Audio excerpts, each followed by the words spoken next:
कि इंडिया पाकिस्तान का जितना भी मसला है, उसमें सारा का सारा इश्यू जो है, अगर बिहेवियर इश्यू है तो वो that is from the Indian government side 1947 से। और दूसरा, इस वक्त जो आगे हम नहीं बढ़ पा रहे हैं, that is only because of Kashmir. कुछ लोग अपने मफाद की खातिर पॉलिटिकल स्टेटमेंट्स गलत देते हैं, कुछ लोग गफलत में गलत देते हैं।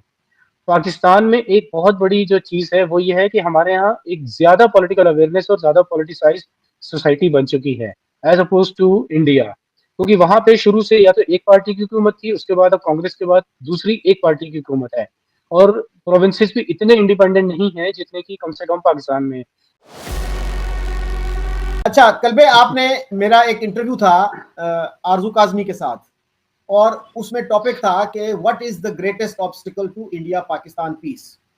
तो वो आपको पसंद नहीं आया, आपने कहा मौजू तो अच्छा है, टॉपिक अच्छा है, लेकिन जो बातें उन्होंने की वो आपको सख्त नापसंद आई। और आपने कहा जी कश्मीर है सबसे बड़ी रुकावट। तो would you like to elaborate on that comment? हाँ, मैंने लिखा जो था, मतलब थोड़ा सा बाद में मुझे अफसोस भी हुआ कि ऐसे नहीं लिखना चाहिए, बदतमीजी लगती है, लेकिन मैंने कहा था इट्स नॉनसेंस। और वजह उसकी यह है कि इंडिया पाकिस्तान के दरमियान और most of the world and Israel के दरमियान में जो इश्यूज हैं वही यही दोनों यूएन के भी सबसे बड़े इश्यूज हैं। और हमारा जो पाकिस्तान इंडिया की हम बात करते हैं तो इवेंचुअली कुछ भी कर लें, बात आके फंस जाती है और फिर उसके बाद we end up at ground zero. My point is कि इंडिया पाकिस्तान का जितना भी मसला है, उसमें सारा का सारा इशू जो है, अगर बिहेवियर इशू है तो वो that is from the Indian government side 1947 से। और दूसरा, इस वक्त जो आगे हम नहीं बढ़ पा रहे हैं, that is only because of Kashmir. और जब से ये नई गवर्नमेंट ने आके वो आर्टिकल मतलब एक now actually Kashmir they are made Kashmir part of India, तो इससे और बातें कॉम्प्लिकेटेड हो गई हैं। अब इसको जस्टिफाई वो भी नहीं कर पाते हैं किसी भी इंटरनेशनल फोरम पे। अब इमोशनल साइड पे जाने की जो उस वक्त मेरी बात हो रही थी कि पाकिस्तान में, देखिए, दुनिया जहां में कई किस्म की कैटेगरीज होती हैं लोगों की। जो कुछ लोग अपने मफाद की खातिर पॉलिटिकल स्टेटमेंट्स गलत देते हैं, कुछ लोग गफलत में गलत देते हैं। पाकिस्तान में एक बहुत बड़ी जो चीज है वो ये है कि हमारे यहाँ एक ज्यादा पॉलिटिकल अवेयरनेस और ज्यादा पॉलिटिसाइज सोसाइटी बन चुकी है एज अपोज टू इंडिया। क्योंकि वहां पे शुरू से या तो एक पार्टी की हुकूमत थी, उसके बाद अब कांग्रेस के बाद दूसरी एक पार्टी की हुकूमत है। और प्रोविंसेस भी इतने इंडिपेंडेंट नहीं है जितने की कम से कम पाकिस्तान में। तो इसलिए यहाँ पॉलिटिकल या डिसेंट वॉइस ज्यादा स्ट्रॉन्ग है, मीडिया की वॉइस बड़ी स्ट्रॉन्ग है, और ह्यूमन राइट्स एक्टिविस्ट भी यहाँ बहुत ज्यादा स्ट्रॉन्ग है। और इसलिए आप देखें कि हम बहुत regularly army, nuclear program, parliament, democracy, constitution, Islam, हर चीज को क्रिटिसाइज कर लेते हैं।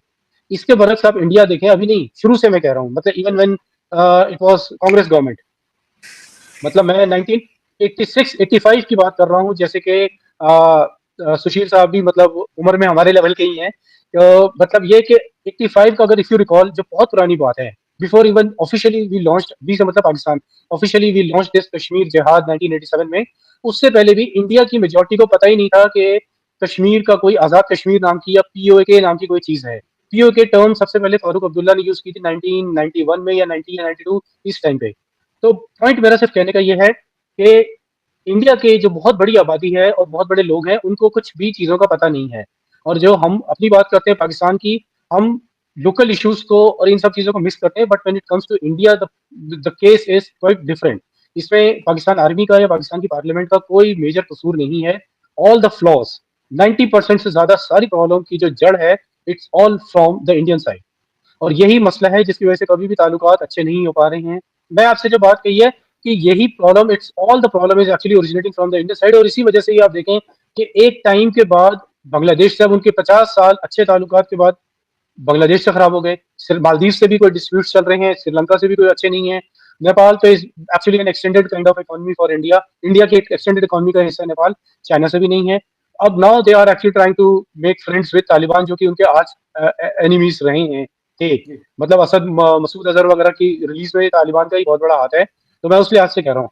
तो इंडिया पाकिस्तान की अगर आप बात करते हैं, तो इस केस में the root cause of trouble is, all of it is the Indian governments, एक अजीब सा उनका एटीट्यूड शुरू से 1947 से। अच्छा कल before Sushil ji answers you, एक दो चीजें मैं आपके गोशगुजार करना चाहता हूँ। एक तो इंडियन से किसी से अगर आप बात करें ना, वो ये कहते हैं कि पाकिस्तान वो मुल्क है जिससे हमें कभी ठंडी हवा नहीं आई।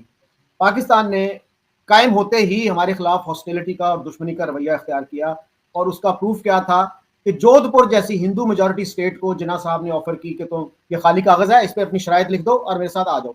यानी टू नेशन थ्योरी की ग्रोस वायलेशन में उन्होंने ये ऑफर कर दी। फिर जूनागढ़, जहां ना आप कंटिगुअस थे और ना वहां की आबादी की अक्सरियत वो मुसलमान थी, इसके बावजूद आपने उनकी एक्सेशन कबूल कर ली। और जब इंडिया ने प्रोटेस्ट किया तो गवर्नमेंट ऑफ पाकिस्तान ने, स्टेट ऑफ पाकिस्तान ने क्या कहा कि जी ये तो रूलर का हक है। They justified it in legal terms, constitutional terms, कि ये रूलर का फैसला है और वही बाइंडिंग होता है। तो फिर सर आप जूनागढ़ का आप केस लड़िए ना, कश्मीर का केस तो फिर आपका खत्म हो गया। और इसी पे सर एम्बेसडर शाहिद अमीन ने, कराची में रहते थे वो, may be you know him, उन्होंने अपनी किताब में ये लिखा है कि the state of Pakistan made a huge mistake by accepting Junagadh accession, it eroded our case on Kashmir. और सर कश्मीर पे कर्नल सिकंदर बलोच, उनका एक आर्टिकल है नवाए वक्त में, वो कॉलम लिखते हैं 2013 का, जिसमें उन्होंने ये लिखा कि ऑब्जेक्टिव स्कॉलर्स इस बात पे मुत्तफिक हैं कि ज्यादातर गलतियां पाकिस्तान की तरफ से हुई। मसलन हमारा एक स्टैंड स्टिल एग्रीमेंट था कश्मीर के साथ, हमने उसको वायलेट करते हुए कश्मीरियों की सप्लाईज रोक दी, उनकी दालें, चावल और मट्टी का तेल तक रावलपिंडी से जाता था। उनका यह कहना है कि जब कश्मीरियों का दिल जीतने की जरूरत थी, हमने उन्हें भूखों मारने की कोशिश की। और सबसे बड़ी वजह उन्होंने कहा कश्मीर के एक्सेशन की थी ट्राइबल इन्वेजन, जो 22 अक्टूबर 1947 को शुरू हुआ। उसके बाद भी सर सरदार पटेल ने ये ऑफर की, और आधी दर्जन से ज्यादा पाकिस्तानी जो ऑथर्स हैं, स्कॉलर्स हैं, पॉलिटिशियंस हैं, उन्होंने इसका जिक्र किया है अपनी किताबों में, कि उन्होंने कहा कि आप हैदराबाद दक्कन में दखल अंदाजी ना करें, कश्मीर ले लें। सरदार शौकत हयात की किताब देखिएगा, जंग पब्लिशर्स ने वो पब्लिश की थी 95 में, और आज तक किसी ने उसको डिस्प्यूट नहीं किया। वो कहते हैं कि जब ये ऑफर आई तो मैं लियाकत अली खान के पास गया, मैंने कहा सर ये एक अच्छी ऑफर है, इसको एक्सेप्ट कर लीजिए। वो कहते हैं शौकत तुम मुझे पागल समझते हो, मैं हैदराबाद जैसी बड़ी रियासत छोड़कर कश्मीर की चंद पहाड़ियां ले लूं। और एजी नूरानी ने सर ये लिखा है, एंड एजी नूरानी was a leading authority on the Kashmir issue, और उनकी किताब यूनिवर्सिटी प्रेस ने छापी है 2014 में। उसमें वो कहते हैं कि जिन्ना साहब को ऑफर की गई नवंबर 47 में कि हम हैदराबाद दक्कन, जूनागढ़ और कश्मीर तीनों में प्लेबिसाइट करवा देते हैं, एंड ही रिफ्यूज्ड। ये वो किताब है जिसपे डॉन में भी रिव्यू हुआ है, और इंस्टीट्यूट ऑफ स्ट्रेटेजिक स्टडीज का जो जर्नल है उसमें भी रिव्यू हुआ है, और भी कहीं हुआ होगा, and nobody disputed these claims and these assertions। तो दोस्तों देखा आपने किस तरह से पाकिस्तान के डॉन न्यूज के संपादक है, इनके बातों को आपने सुना और सारा का सारा दोष भारत के ऊपर में मर दिए। भारत और पाकिस्तान के बीच में जितनी भी समस्याएं हैं उन सभी का जड़ कश्मीर को बता दिया। कश्मीर ही एक ऐसी समस्या है जो कि इंडिया और पाकिस्तान के बीच में सबसे बड़ा मुख्य कारण है। इन्होंने बातें तो बहुत सारी कर दी, इन्होंने हमारे सरदार वल्लभ भाई पटेल को लेकर 1971 में भारत बांग्लादेश में गया था मुक्ति वाहिनी को सपोर्ट करने, उसके ऊपर में भी बातें कर दी। इनका कहना है कि सिर्फ एक युद्ध ऐसा है जो कश्मीर पे नहीं लड़ा गया, बाकी सारे युद्ध कश्मीर पे लड़े गए। इन्होंने ये भी कहा, अपने ही वीडियो में कहा कि हाफिज सईद तो 1989 से पहले था नहीं, आतंकवाद 1989 से पहले था नहीं। तो मैं इनसे बस एक छोटा सा सवाल करना चाहूँगा, तो फिर 1948 में जो कश्मीर में कबायली आए थे वो कौन थे? कबायली के भेष में जो आपकी सेना काम तो वो आतंकवादी वाले ही थी, वो कौन थे? 1965 में इन्होंने कहा कि पाकिस्तान इस वजह से हमला किया, लेकिन वहाँ की हिस्ट्री हमारे यहाँ पे कुछ और पढ़ाई जाती है।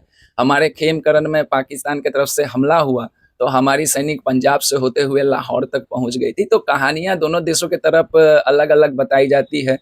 हमारी भारतीय आर्मी लाहौर पहुँच गई थी और पाकिस्तानी ये बताते हैं कि हम लोगों ने भारतीय आर्मी को रोक लिया था, अपने पाकिस्तान को बचा लिया था, अपने लाहौर को बचा लिया था। तो पाकिस्तान के भाई, हम लोग एक बात समझ सकते हैं कि कोई भी पाकिस्तानी वो अपने देश का ही पक्ष लेगा। कोई भी पाकिस्तानी ये नहीं कभी कबूल करेगा कि उसके साथ क्या हुआ था क्या नहीं हुआ था। लेकिन मुझे एक बात बहुत अच्छी लगी, शकील चौधरी जी ने सबसे बढ़िया और अच्छे तरीके से इनको जवाब दिया। मैं तो उन लोगों का नाम नहीं जानता हूँ क्योंकि पाकिस्तान के बारे में उतना हम लोग, पाकिस्तान के जो इतिहासकार है या फिर जो वहाँ के प्रधानमंत्री हुए फिर वहाँ से बाहर गए, उन्होंने किताब लिखी, इन सब चीज़ों के बारे में मैं नहीं जानता हूँ।